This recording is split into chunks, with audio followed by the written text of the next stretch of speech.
PhD em Física pela Brown University e é professor aqui do IFUSP, como todos sabem, desde 2003. Ele iniciou a sua carreira em cosmologia teórica, mas tem atuado cada vez mais em cosmologia observacional.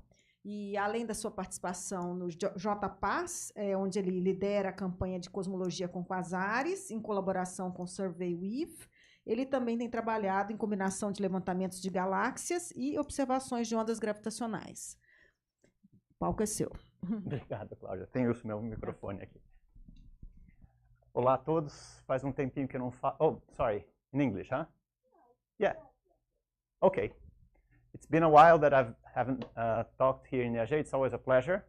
And today I'll talk about an idea we had last year that it took basically 1 year to get it through.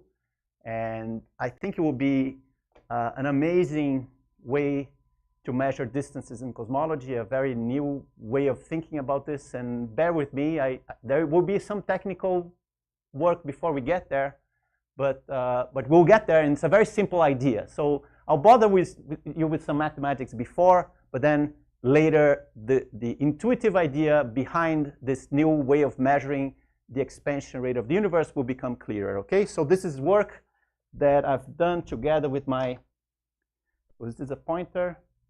How do I point here? No, I think I can only point with my mouse, right?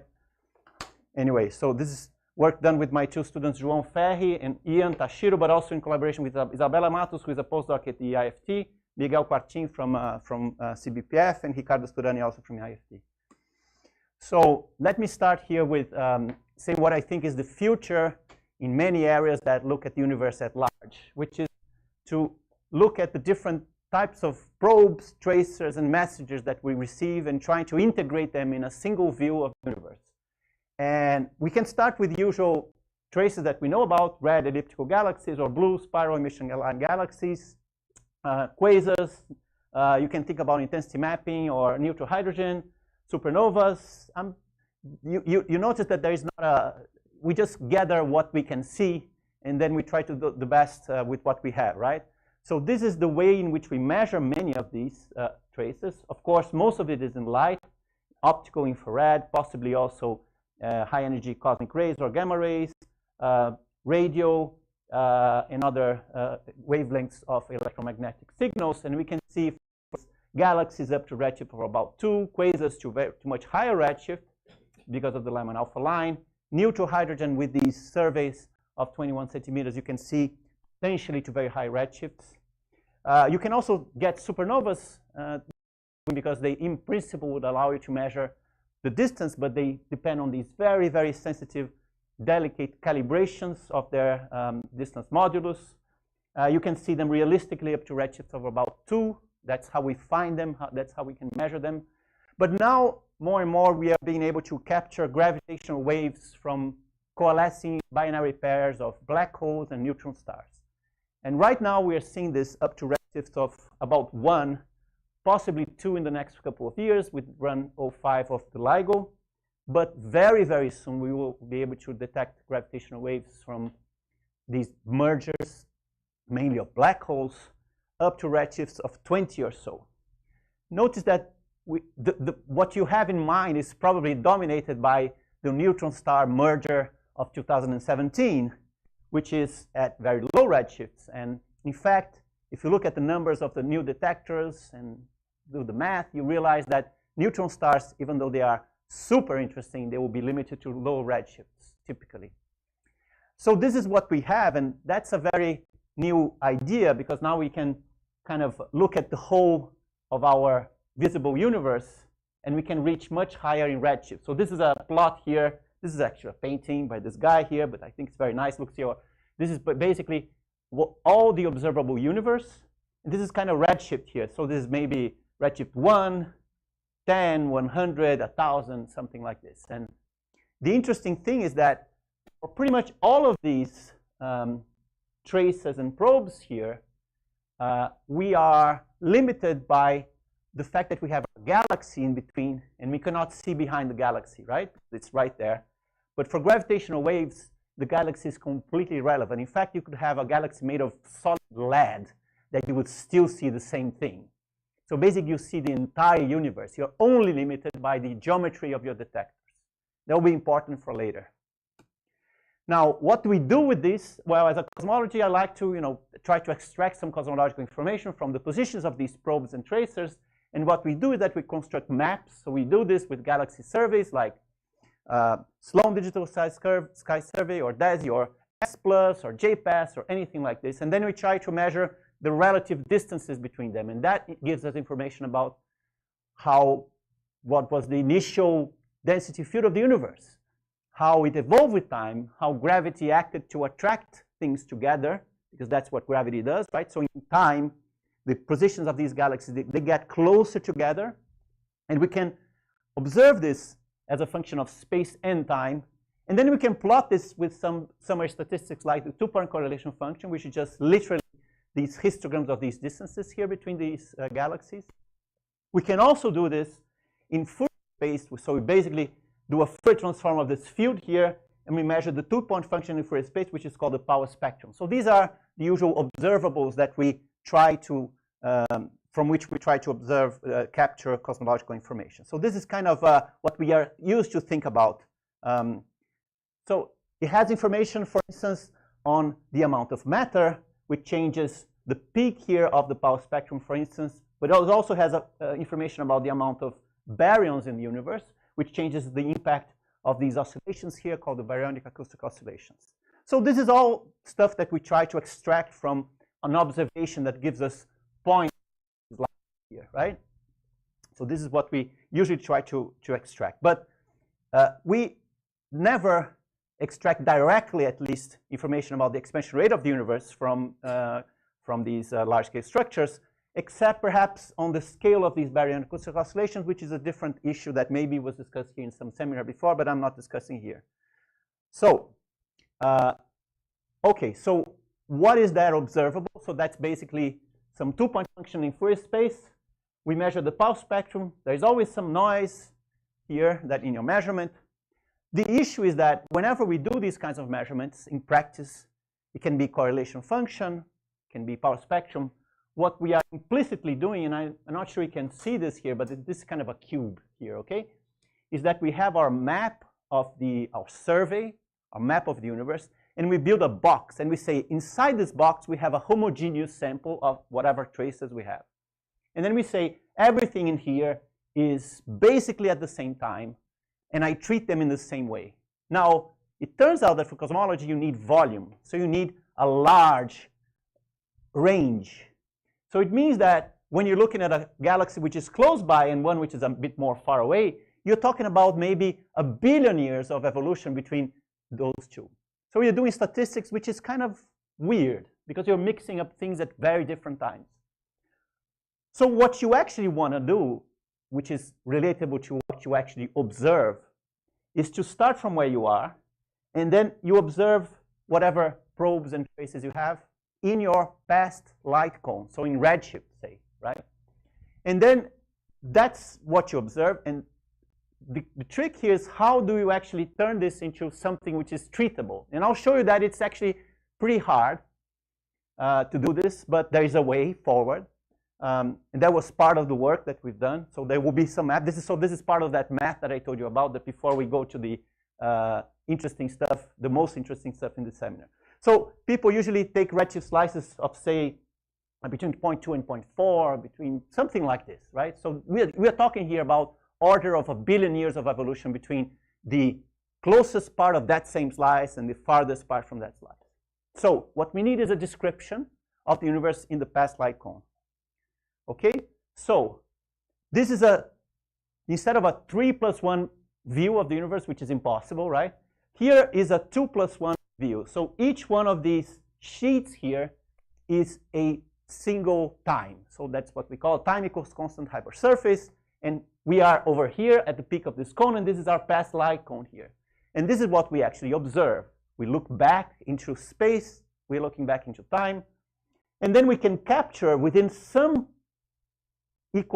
time equals constant hypersurface this little ring here, which is all the objects at that redshift, say, for instance, right? And that's what we have to use. So basically, we take one tracer at one redshift, and another tracer at another redshift. And then we try to make correlations between them within those slices, between the slices. You can quickly imagine that if you're doing this, let's say, in a massive scale, you're talking about many slices, and the correlation between all of them, it can get pretty complicated pretty quickly, right? So you can get lost in the statistics here, but I'll show you that there is an easy way out here. So basically, in practice, what people can do is that they build basically we build redshift slices, and then we correlate things between slices. So that's our, let's say, angular pulse spectrum. So this is there's a very long history that goes back to Peebles himself, actually. But it has always been kind of a desire of cosmologists, but it has always faced technical difficulties. In practice, what people have done is that they make these slices very large, and then they simplify dramatically the problem. However, if you make a very thick slice here, and you project everything into a single radius, you are losing information. So it's a losing game, right? Okay, so what you do then is that basically, mathematically speaking, you get your counts here, and you integrate over some volume, which is the volume of your slice. Then you do exactly what we do in the cosmic microwave background. We just basically take the, we decompose those counts into these harmonic coefficients, and we get the angular pulse spectra. So basically, that's exactly what you do with the CMB. So we compute basically CLs here. So everybody knows the CLs from the CMB, right? So it's the same principle, except that the CMB is one single redshift slice at a redshift of 1089. So you can think that the CMB is the same thing here, where the two slices are just the same slice, and that's a single slice. But now we have many different slices, and this captures all the information. So this is the ultimate information that you can have from our observable universe. Anything other than this will be some kind of projection where you lose information, okay? Now, what is the problem with that? The problem is that we are talking here about, consider the CMB. Suppose that you have all these different L's, which are the different angular scales. If you go to L of, say, 1,000, you have 1,000 degrees of freedom. But now, on top of all the L's that you can have there, the different angular scales, which are the different correlations between things which are at some angular separations, we also have now a certain number of slices that you want there. And the more precise your measurements, the thinner you want to make those slices, and that increases the number of slices. So you end up with something which is a number of degrees of freedom, which is the maximum L that you can achieve, the angular resolution, also shot noise in terms of angular scales, but also the number of slices. And we are talking about something here which is in your observable. Notice, it's not a number of degrees of freedom in your covariance, it's your directly observable. So if you're talking about L max of, say, 1,000, and let's say 100 slices, we are talking here about 10 to the 3 times 10 to the 4, 10 to the 7 observables. Of course, this is too much, huh? Now we end up with too much stuff. How can you ever build theory, make a fit, do anything with like 10 to the 7 observables? That's a complication, and you have to get through this in order to take advantage of this view, of this, let's say, enhanced view of this total view of our universe. Now, it turns out you can do this. I will not bother you with the details. This is the kind of a very simplified covariance matrix for those degrees of freedom. It's a mass here.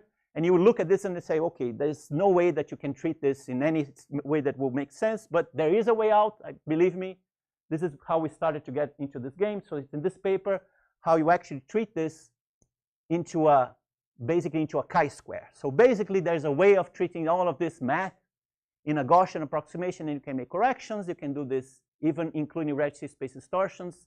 So that's the technical stuff. Okay, guys, I'm not going to go much over this, but bottom line is, even with those millions of degrees of freedom, there is a way, an approximate, but there is a way of making a chi-square. And that's what you want if you want to use this for cosmology. You want to test models. You want to get your observables, compare with theory, and then build that into a chi-square. Okay? So all of this preamble here was just to convince you that even though we have a huge number of degrees of freedom that we are detecting, observing, and our theory has to predict, We can put that in a chi-square, okay? If you don't care about all of the previous stuff, it's not a problem, because the rest of what I'm going to talk about, it's going to be pretty simple by itself. Now, let's change completely and realize one very simple thing. Maybe this is what was already discussed, for instance, in the talk by Ricardo Sturani a few months ago here. But gravitational waves are an incredible way of measuring these events in the universe. And the reason for this is that the signal that you observe in your detector, it carries directly the distance here. So this is what you actually measure. And it's basically proportional to 1 over the distance. So when you measure that death spiral of the last few moments of life of a binary pair here, and you measure carefully this waveform here, you can get all of these parameters here, and you can separate the total mass of this system, which is called the chirp mass, but also the inclination angle, sometimes even the spin of that, of the individual black holes, but more importantly, you can get the distance up here. So that's one direct way in which you can measure the distance. Notice that the vast majority of signals that you detect from gravitational wave observatories are black hole binary mergers. It's basically zero hope of getting any significant optical counterpart to any of these, except in completely crazy situations. So we don't have a redshift, but we do have a distance. Now, this is completely the opposite of what you get with galaxies, where we have a redshift, but we don't have a distance. So we can see in the sky some of that stuff happening. We know the distance, but we don't know the redshift. The galaxies is the opposite. We know the redshift, but we don't know the distance.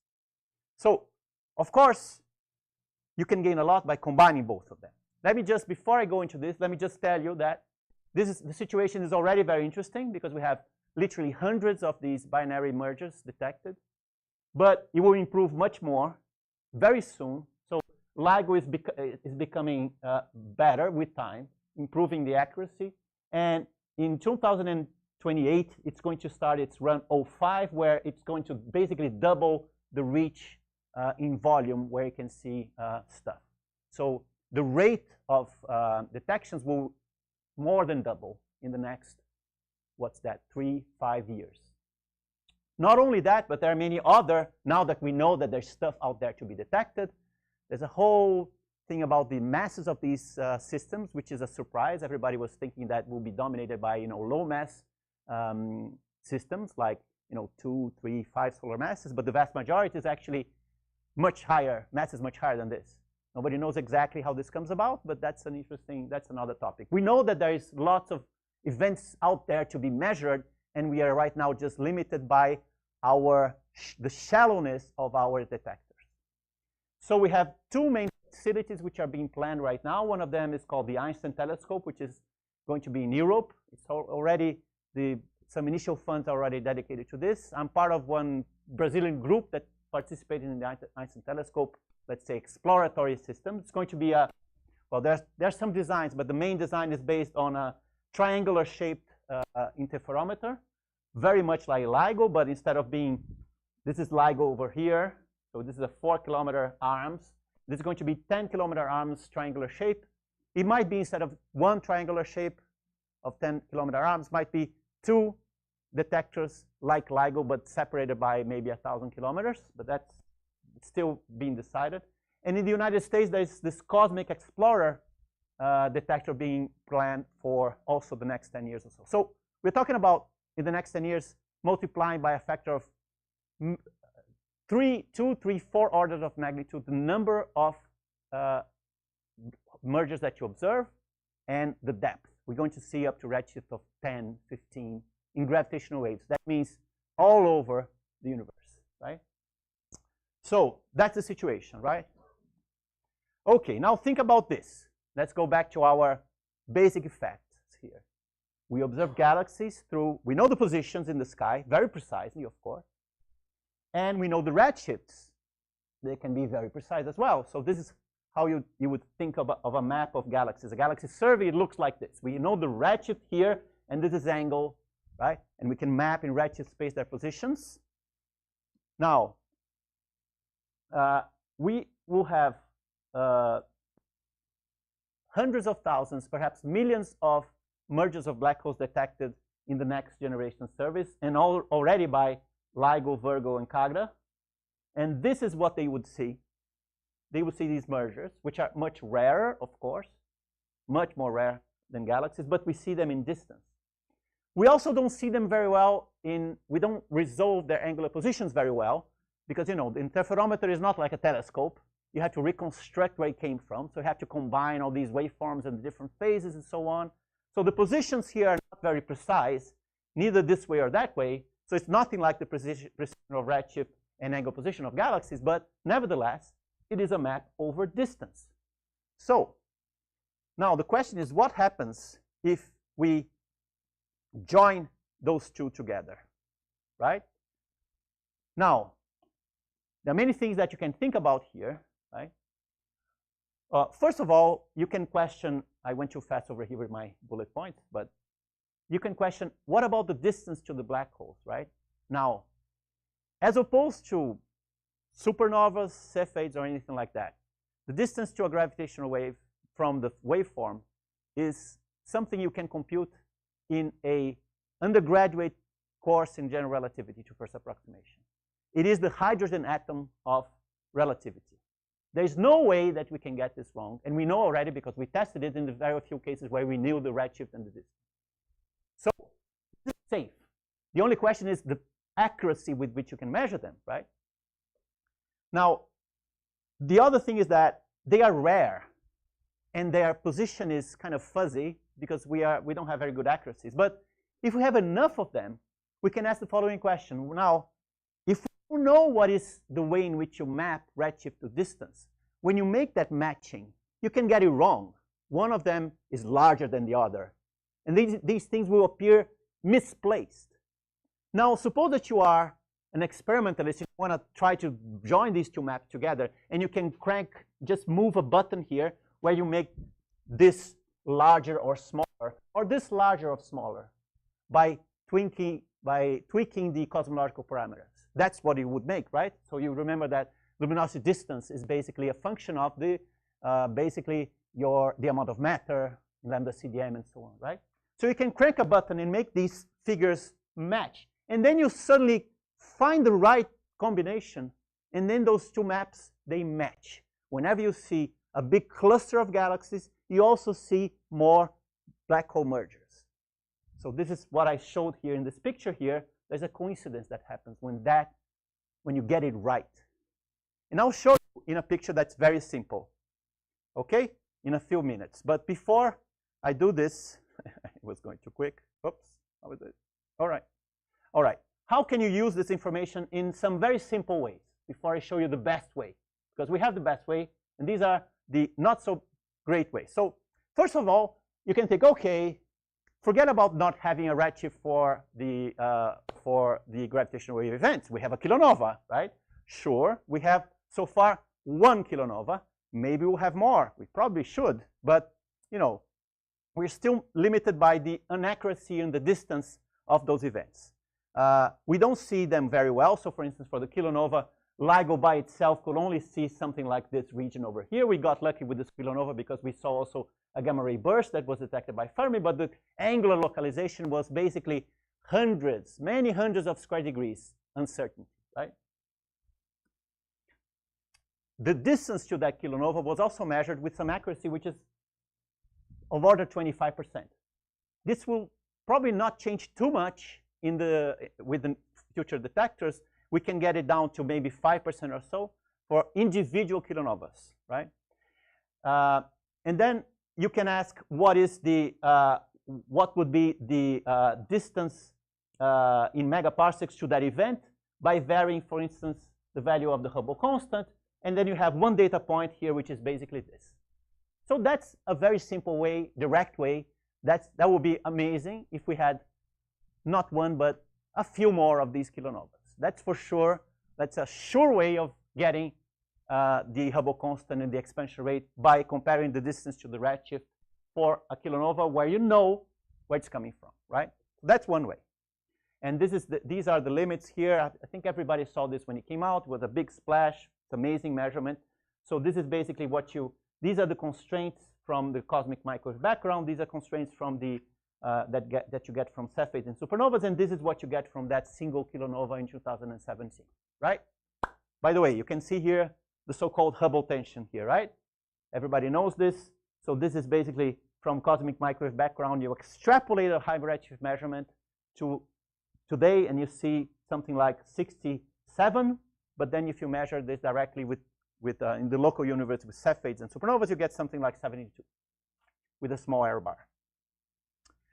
Now, there's another way, which is kind of, you look at this map here, and you can say, well, I can use the location of these galaxies here as kind of a prior to where I'm going to find the mergers, and I can build some sort of a joint likelihood of these merger rates together with the positions of those black holes. It's a complicated scheme here that enters not only the density of these traces, but not only the rates of these mergers, but also where they happen, how often, and so on. There's a kind of a modeling that goes in here. It's a perfectly valid exercise, but it depends on many different parameters that we don't know about, right? So that's another way. And if you use the present existing data, you get something like this red curve here. And then if you join that with the supernova, with the kilonova, you improve a little bit more the constraint here between these orange and blue lines. Okay? So that's another way. Now, I'll show you the best way of doing this now. So this is work that I've done with these guys here. So João is a PhD student. He's in Japan right now doing a BEPE. Sorry, doing a, what's called that? Sandwich. Ian is doing his qualifying tomorrow. Isabella Matos is a postdoc at the IFT Space Safer, which is now in England. Miguel Quartin and Ricardo Studani. So basically, that's the idea here. We have galaxies redshift, and we have dark sirens black holes in distance. And then basically, they are mediated through the luminosity distance, which depends on H0 and cosmological model, basically. So this is in lambda CDM, it would be this, right? So we match things, we get it right. Now, this is what you do when you compute the correlations between the positions of black holes or mergers of black holes in distance with positions of galaxies in redshift. So this is a result of, this is an average of 1,000 simulations of our entire universe, past light cone. And what you see here is the signal if you get the right cosmological model, and if you get it wrong here. You can see that you immediately get from your observable the Hubble plot, basically, directly there from your observable. You measure galaxies, you measure the mergers of black holes from those different, so galaxies in typically optical near infrared surveys, black holes from these LIGO, Einstein Telescope, and so on, and you directly get this curve here. It's out there. It's directly what you observe. You just need to plot it, and it will appear. So basically, that's the idea. We just have to make it happen in the sense that this is now something that you observe. This is an average. Of course, you don't see anything like something which is so nice as what you see here, right? This is an average of 1,000 simulations. So that means that each one of them will have much more sketchy signal. And you have to measure this for all different angular scales. This is for L of 100. So that corresponds to angular scales of about 5, 10 degrees. Okay? So that's a typical angular separation. So it's right there. Okay? Now, the question is how you can put this to use, what you get out of this, right? How well can you measure the Hubble parameter and other parameters, by the way? So, so basically, we are building the correlation between the counts of galaxies and black holes, galaxies in redshift, black holes in distance. Notice that the way in which you slice your universe in redshift for the galaxies is whatever your galaxy survey decides is good enough. Whereas the way in which you divide your radial shells in distance is whatever makes sense for your for the measurement of the black hole mergers. they don't have to do anything. They don't have to be connected in any way. In fact, we wouldn't know how to connect them unless we knew the cosmological model. So this is what you see here is a model independent way of looking at the data. The only model dependence, the only place where the model appears is in this curve here, which is the luminosity distance. The peak of the correlation is exactly the luminosity distance plot, the Hubble plot. That's it. Okay? That's what you measure. It's right there. Now, so the detection relies only on the fact that the correlations peak. So think about this. That's just when things match, when the galaxies and the black holes are in the same positions, really. So when redshift space and luminosity distance, when they coincide, when you get the right cosmological model, that's when you have the biggest coincidence of black holes being closest to galaxies. And that's a general property of the large-scale structures. We know that this happens. We know that when you see a galaxy, there's a very high likelihood that you'll have other galaxies around that. So you don't rely on, you can even say, let me take a black hole here, a black hole merger, and I'll completely strike the galaxy from, of that black hole merger outside of my sample, and I make that correlation. It's exactly the same signal. Nothing changes. Because you're not making a correlation of individual objects, but you're correlating everything, all the structure. And then you see the signal here. In our simulations, we eliminate completely these coincidences, just to be sure, just to be on the safe side.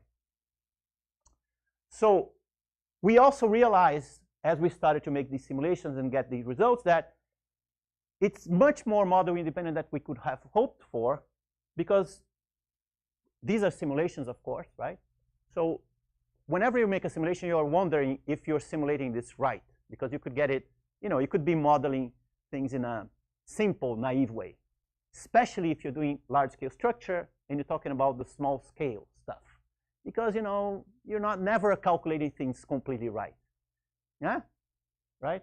But it turns out that if we play around with the way in which matter cluster on small scales in the, let's say, in the space of parameters where we play with these things, it doesn't make any difference. This signal here is exactly the same. The signal that you are seeing here is, in fact, dominated by the uncertainty in the position and distance of the black hole mergers. You see that this curve here is smeared out in this way. Huh? That smearing out here is because of the error in the distance and angle position of the black holes. If we had very precise measurements of the black holes' positions and distances, this wouldn't even be blurred here. It would be a very, very clear line there. The only reason that it's blurred is because of these uncertainties, which are all because of your detectors. So suppose you cover the Earth with detectors like LIGO, like Einstein Telescope. Then you would see perfectly these positions here and the angle positions, the angle and distance, and we see a perfect line here. It will be an ideal, perfect measurement. Of course, it's not going to be like this, so we have to be realistic here. Okay, I think I said all that I needed. Okay, we also realized that. Anyway, I'll add some details here. How did we do this? Because just making a calculation isn't enough. We are not happy if we were just making an estimation based on a calculation. So we did a full simulation. So there is very recently there came about a suite for making cosmological simulations on the entire past light cone, which is this code called GLASS. So we can go as far back as we want. And we can then basically make a galaxy map here. We can then, of course, make the galaxy map much more realistic. We can draw a realistic density, number of galaxies as a function of redshift. We can also mask out regions where we don't see galaxies, such as the Milky Way. We can do all the stuff that we do for normal survey. But also on the same map, we can also ask, well, let me ask, what is the expected rate of mergers that I will see, knowing that I have this distribution of galaxies? We know that the mergers have to be happening inside a galaxy, some galaxy. I don't know which galaxy, but some galaxy has to be there. And then we know what we expect and the errors that we expect for the measurements of these distances and positions of those black holes. This is in this code here developed by this group that is collaborating with us, Isabella, Ricardo, and others, that allows us to have a realistic assessment of the uncertainties in the position of these black holes. So what you see here is the same math, but now for a much smaller number of black hole mergers with the error bars. The clouds here that you're seeing are basically those uncertainties in position, in angular position, and in distance, okay? So of course, if we know we have a better measurement, then these will be much more localized. So you see some objects are much better observed just because they happen to be in the sky in a region that's optimal for the detectors that you have. So all of them see that event in a good way, so you have a better localization, like this little point here. But some of them are like this blur over here. That's one object that's very badly localized. But all of that is the use of information, and we take all of that into account. Okay? So when you put it all together, you build basically a huge matrix for all the correlations between galaxies and black hole mergers, and you build this full correlation matrix. What you see here in the cross correlation of the gravitational waves with galaxies is the Hubble plot directly. Comes out of it. Okay? Now, of course, this is the beginning, and then we had to do much more work. We had to build this into a chi-square. There's all that math that I told you before. Without that, we wouldn't be able to do this exercise. And then we have to come at the end and say, okay, so how do I get out? What do I get out of this? So this is just a zoom in on that little region there with those clouds of objects, right? So one of the things that we have to worry about before we go forward is the fact that there is lensing happening. And lensing mainly of the black hole signals. Now, gravitational waves are lensed just like light. They're exactly the same process. So if you have intervening matter between the black hole merger and ourselves, the gravitational waves, they can get sheared, magnified. They can get distorted, those signals. Now imagine that you see a signal from a gravitational wave source that's slightly magnified. So the signal goes up. So it will appear that that black hole is closer to you, right? So that's what happens if you include lensing. You get a slight boost in the correlations at lower redshifts compared to the redshift, or lower, smaller distances compared to the distance to your black hole. So basically, this is the position where you'll find the black hole, and this is the extra that you get from lensing here. So this was a calculation done by Masami Oguri a few years ago, and this is our simulation here. You see it's basically the same thing, except that ours is a bit more realistic because there's this drop here that you see. So gravitational lensing slightly moves your peak to the left here. So that's an effect that you can include. And in our now simulations, we include lensing magnification also, just to be sure. Now, for the results, because this is all that matters, right? Are you able to measure things well or not? Are you going to be able to? So this is this is what we are forecasting that we can do with LIGO Virgo Cagra Run 05, which is going to happen in about 3 years. It's going to start. And we are expecting about 250 binary black hole mergers up to redshift of 1, actually up to redshift of 1. The error bars in the distances and in the angular positions are very high. However, it's enough to make this exercise. And what we're forecasting here is basically what you see here if you are doing a fit of both omega matter and the Hubble parameter.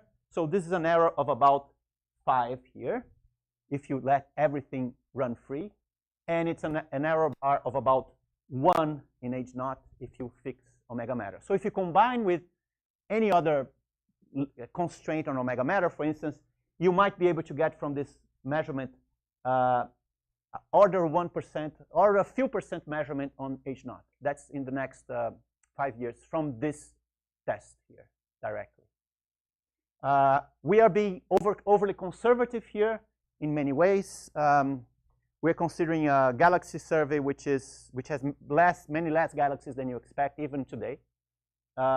We are using conservative values here for the errors and the distances of these black holes from LVK.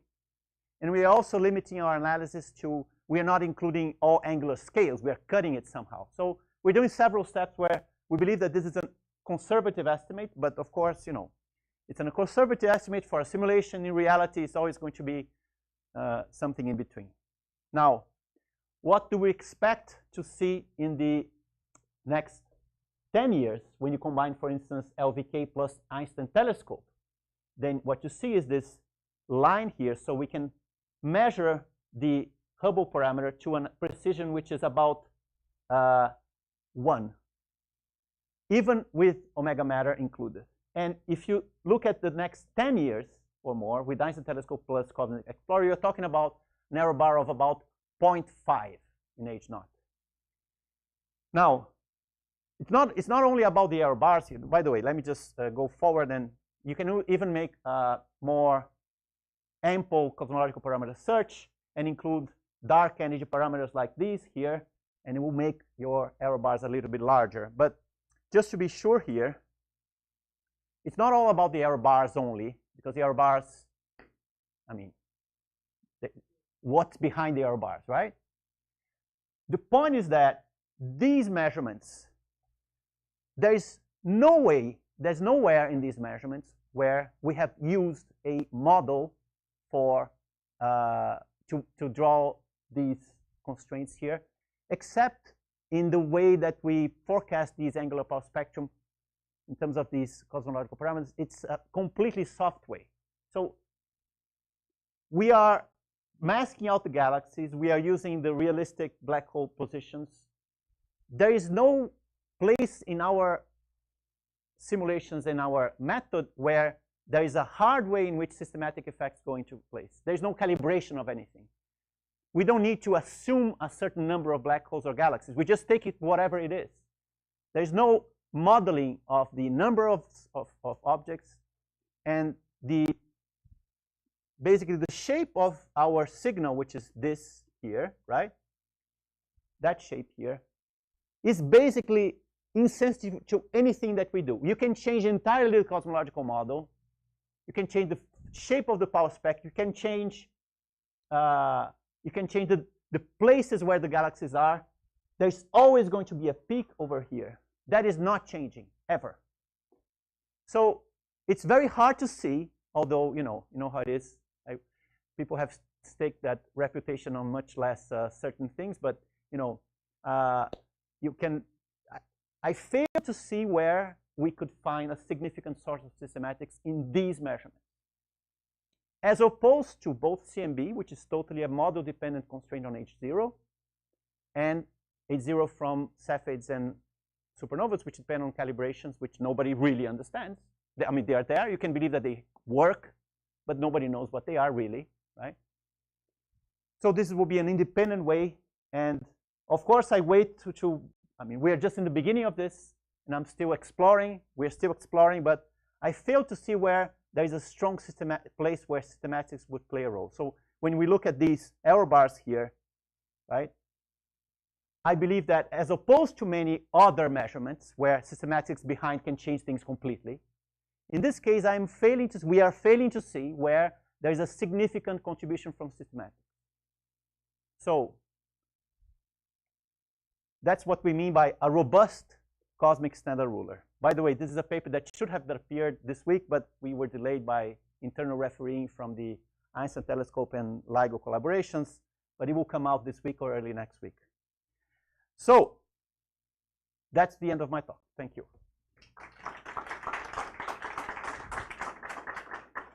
Okay.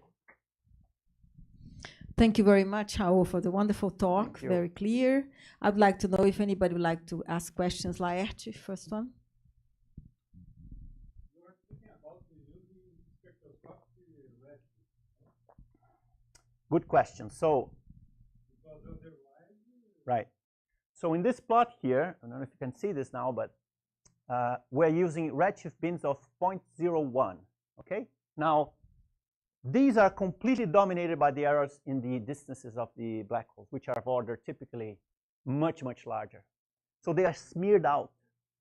So although we haven't done the exercise, I think we would only be affected if our redshift errors were much larger than 1, 2, 3, 5%. Then you'll be affected, then the results could be different.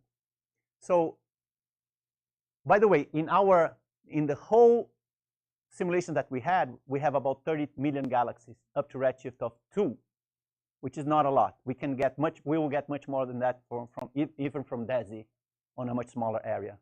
So it is something that we are planning to study in one of the next papers that we're going to work on.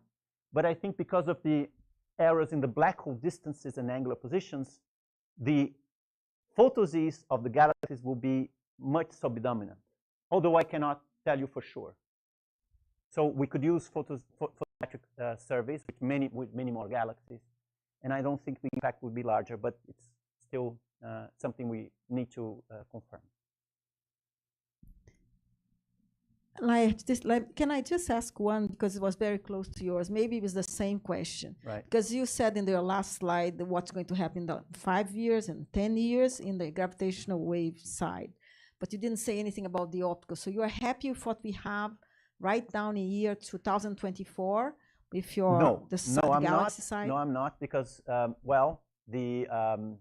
most of what we have in galaxies is in the north, right?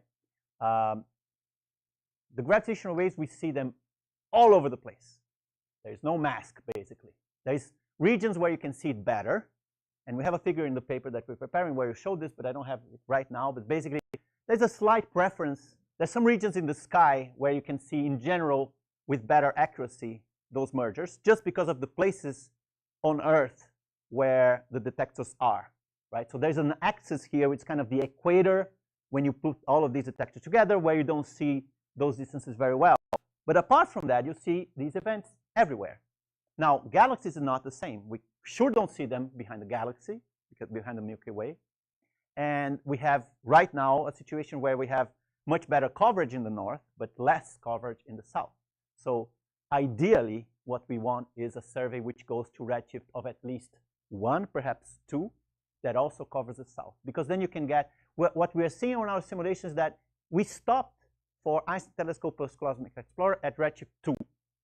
But there's no reason to stop there. In fact, we know that the information is increasing more as you go to higher redshift. So ideally for us, for this kind of test, we want as much as the sky as possible and to as high redshift as possible. Realistically, I mean, up to redshift 2. Right now, we don't have that, but we're betting that in 10 years, we're going to get closer. And that's another thing that we are planning to do. So suppose that, so in fact, we are working right now on the cross correlation of LVK run 04 with a galaxy catalog called GLADE, which is kind of wants to do a whole sky thing.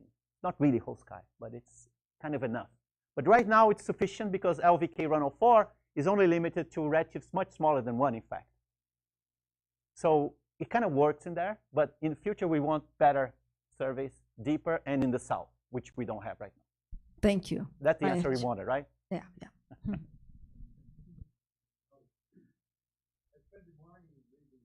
Yeah, I know.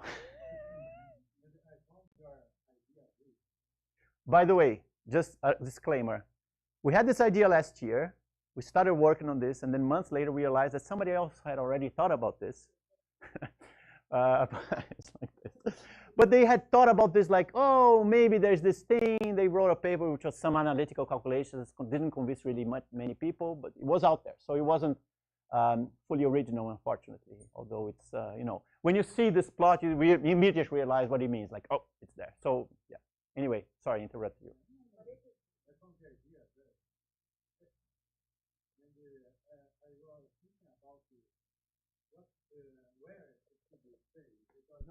Yeah. Since you are matching. Very happy to hear about that because we're trying very hard to find ways to stress test this method, right? Yeah. You are matching the positions, between quotes, of the black hole distributions and the galaxy distributions. Both have, black holes, I don't know, but galaxies, we know that there are many selection effects acting. And apparently, any of these selection effects affect the position of the galaxy along the Hubble diagram. This is what you said, and apparently this is what I see. It Right. may display it placed along the Hubble diagram. So, yeah, that's a very good question. So what we have are the CLs, the angular pulse spectrum, between the different slices. So the different L's, they have information about the angular scale, right? So let's say that the CLs might, in angle space, the CLs might be affected by the angular selection function of a galaxy, right? So this would be manifested in differences between the CLs, between different L's. Now you fix an L, right? And then you ask, what is that curve for a fixed L, right? And that is not directly dependent on that effect of those angular selection effects. It might be to radial selection effect, right? But notice that we don't care what they are as long as they are known, because we are fixing, when you're saying the observable is constructed by fixing a slice, whatever galaxy you have in that slice is what you have. We're not assuming anything. We're not dividing by some assumed number of galaxies. This is never in this observable, okay? It's never in play. So we don't assume that there is a density contrast that you're taking we're not making a fit of the density contrast. It's very important to notice this. We're not fitting this to a model of an angular Paul spectrum. This is never what we do. We're just fitting for the dl of z. Okay? So, of course, there will be a propagation of those uncertainties to all of this, at least in terms of the signal-to-noise ratio, for instance, right? So, directly, there is no contribution, but indirectly, there will be. It's not clear yet what it is, but exactly, it's exactly the type of thing we want to investigate. With doing more simulations, more realistic stuff, but you know. Yeah. And my last question is, why do you need to bin the data? We don't. It's just a practical step. Okay. It's just, if you want to make a figure like this, we need bins. But they can be as small as you want. It's a question of practicality, in fact, because we needed to limit our literally space and computer, because these things are huge, right? And we are actually limited by the angular resolution, because if it's too small angular resolution, then we have really multiplies, it becomes becomes impossible to deal with, right? And also the number of redshift bins. So these things scale like L to the 4th power and number of bins to the 8th power. So we just don't, we would need a much larger computer than what we have. So when we started this project, we didn't think we were going to be limited by this, but then we realized that the more we increase the accuracy, the more we gain information. So we are limited basically by the size of our computer basically right now.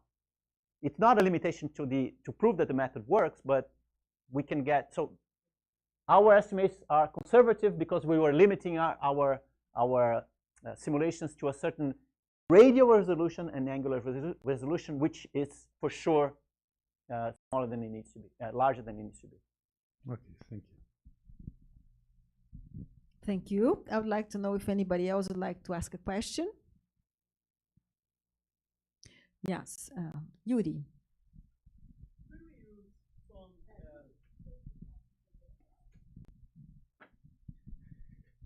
Hello. Hi. Could you use some communication satellites that are already in space to constrain the black hole merge areas in the sky? Well, you need an interferometer, right? So the only one that's being planned in the future is called LIDA, and it's going to fly in many years, but it's not going to be directly applicable to these events that we're talking about here. It's going to be sensitive to supermassive black holes, much smaller number of events, and perhaps some, cosmological phase transitions and early universe stuff. It's not going to have a direct bearing here, but you need two arms here, right? Because you need to make the difference between something, because of polarization of gravitational waves, something gets smaller here, something gets larger there, so you need those arms. So, and you need these laser interferometers, which are very, let's say, dedicated, very specific for gravitational wave physics. So I don't think that any of these satellites, they have the accuracy, they don't have the lasers or the detectors or anything like the accuracy that you need.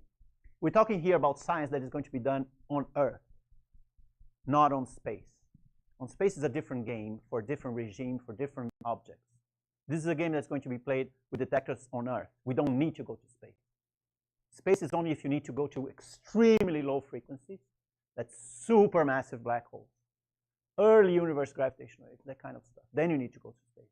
For these events, you better be on Earth because you're going to have, and you need more detectors, by the way.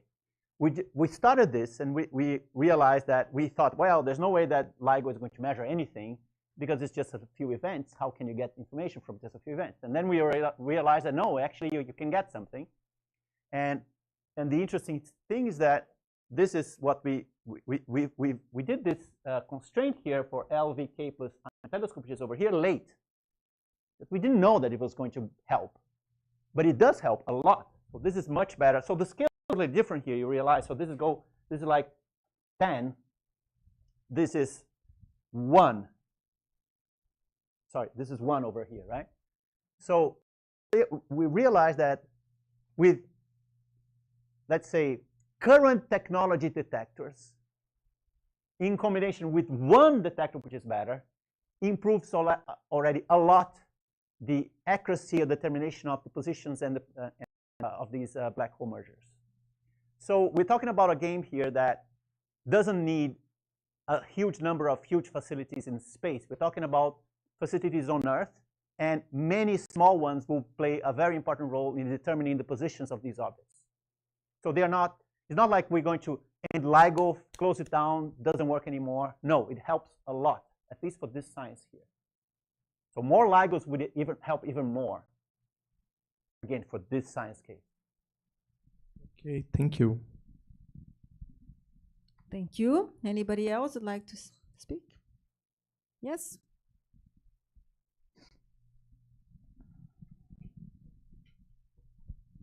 Hi. For the night question, Hi. for the curiosity, why the origin of the universe called a Big Bang, even though there is no space for the sound wave traveling at that time? Sorry, why it's Big Bang if there's a sound wave? So origin of universe called Big Bang. Sure, yeah. Yeah. So there is no enough space for traveling the sound wave at that time. At the beginning of the universe. Okay, so first of all, the sound wave you're talking about is what we see in the cosmic microwave background, is what you're referring to? Is that it? So just for the curiosity, it's a Big Bang. Yeah, so I still don't follow the question. Okay. So let me explain in the mathematical term, because you know the Big Bang singularity is a space-like visible singularity. There is no like horizon or hidden boundary. Sure, it's an instant in time, not a place in space, huh? Yeah, it's instant on in the time size of the manifold or of the space-time manifold. Sure, yeah. Yeah. So why we called Big Bang? Okay. Because there is no in space. Well, okay. So first of all, it's ancient history almost, right? So the initial models of the universe, if you through three-dimensional equations, are such that the rate of expansion at time equals to 0 is infinite. That's the only reason. Now, we don't even know for sure that there was a Big Bang, and if inflation was the initial state of the universe, the Big Bang is basically irrelevant. So the question of whether or not it's a Big Bang or not is just nobody really cares, because it's hidden behind some other initial state where it's basically it's in an unobservable past. Yeah. It's irrelevant. It doesn't have any bearing on observations on our model of the universe, in fact, basically. Okay, thanks. Thank you. I think we then thank Raul again for this wonderful talk.